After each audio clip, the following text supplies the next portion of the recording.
예장통합총회가 지난해에 이어 또다시 목회 세습에 물꼬를 터보려는 시도에 나섭니다. 은퇴 5년이 지나면 세습이 가능하도록 하는 시행령을 제정하겠다는 건데요. 지난해 총회에서 부결된 헌법 개정안과 사실상 같은 내용입니다. 천수연 기자입니다. 예장통합총회가 오는 23일 열리는 제104회 정기총회에서 목회 세습이 가능하게 하는 헌법 시행령 제정을 논의할 것으로 알려졌습니다.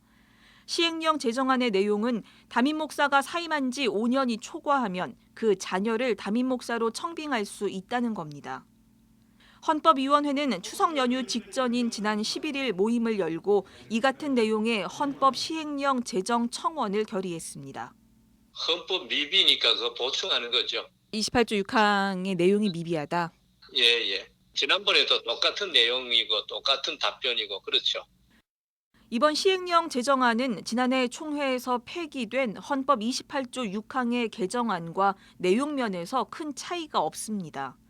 당시 헌법위원회는 기존의 세습방지법으로는 이미 은퇴한 목사의 세습을 막을 수 없다며 헌법 개정안을 내놨지만 총대들은 법의 취지와 정신에 따라 개정이 불필요하다며 개정안을 폐기했습니다.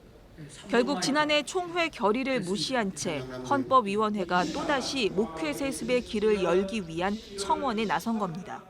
게다가 시행령은 헌법과 달리 노회 수의를 거치지 않고 총회 결의만으로도 곧바로 시행할 수 있어 이번 총회 총대들의 선택과 판단이 어느 때보다 중요하게 됐습니다.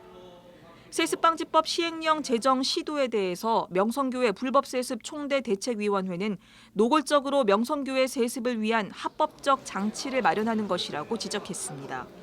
김사만 목사는 지난 2015년 12월에 은퇴했습니다. 이 시행령이 통과되면 김 목사 은퇴 5년이 초과하는 2021년 1월부터 아들 김하나 목사의 청빙이 가능해집니다. 1년 4개월만 기다리면 되는 겁니다.